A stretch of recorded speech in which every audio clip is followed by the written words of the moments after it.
মধ্যপ্রাচ্যের সমস্যা অনেকগুলো, তার মধ্যে একটা সমস্যা নিয়ে কেউ কথা বলেন না, সেটা হচ্ছে সৌদি আরব এবং ইয়েমেনের মধ্যে যে সমস্যা। এই হুতি বিদ্রোহীরা বেশিরভাগ এলাকা এই ইয়েমেনের দখল করার পরে তাদের সেখানে যে ইরানের সমর্থনে তারা যে সামরিক দিক দিয়ে অনেক কিছু করে ফেলেছে, এবং তার ফলে এই যে সৌদি আরবে তারা আক্রমণ করে এবং সৌদি আরব তাদেরকে আক্রমণ করে। ইয়েমেন কিন্তু আগে দুইটা ভাগে বিভক্ত ছিল, উত্তর এবং দক্ষিণ, এবং ইডেন ছিল দক্ষিণ ইয়েমেনের রাজধানী, আর সানা ছিল এই উত্তরে ইয়েমেনের রাজধানী। এবং একটা ইয়েমেন ছিল যেটা সোভিয়েত সমর্থিত, সেখানে কমিউনিস্টরা ছিলেন। আরেকটা ইয়েমেন ছিল গণতান্ত্রিক পর্যায়ে, সেখানে চলতো। এই ইয়েমেনের অর্থনীতি কোনোদিনও খুব ভালো ছিল না, কিন্তু তারা শেষের দিকে তেল পেয়েছিল।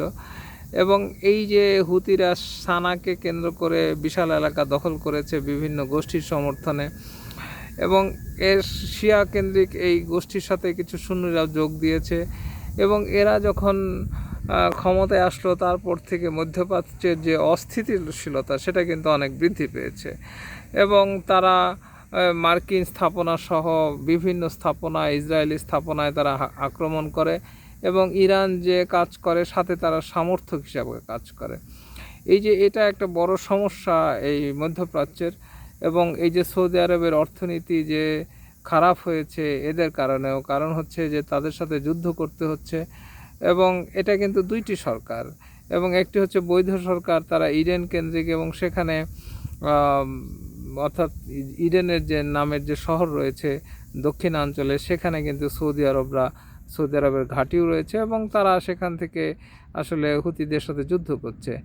আর উত্তরে যে হুতিরা রয়েছে, এরা তো ওখান থেকে বিভিন্ন জাহাজে তারা আক্রমণ করছে, তেলবাহী জাহাজে আক্রমণ করছে, এবং ইরান যে পথে চলে সেই পথেই তারা চলছে। এবং এইটি একটি বড় সমস্যা, আসলে মধ্যপ্রাচ্যের অস্থিতিশীলতার জন্য এটা একটা বড় সমস্যা।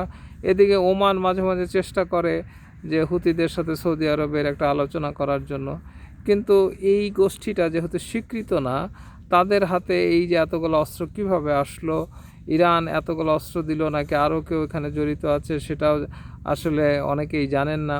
কিভাবে তারা একটা বিদ্রোহী গোষ্ঠী এত বড় এলাকা তারা দখল করে রেখেছে, এবং সৌদি আরব তারা এত শক্তিশালী হওয়ার পরেও তাদেরকে পরাভূত করতে পারেনি, পূর্ণাঙ্গভাবে পরাভূত করতে পারেনি। এবং মাঝে মধ্যেই এরা কিন্তু মূল সৌদি আরবে আক্রমণ করে এবং বিভিন্ন স্থাপনা ধ্বংস করে। আবার দেখা গেছে সৌদি আরবও তাদের উপর আক্রমণ করে, ক্ষয়ক্ষতি হয়, কিন্তু কোনো পক্ষই কিন্তু খুব বেশি ধরনের সাফল্য অর্জন করতে পারে না।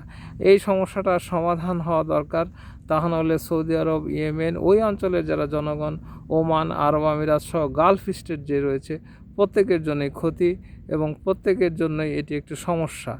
এই যে এটার একটা স্থায়ী সমাধান দরকার।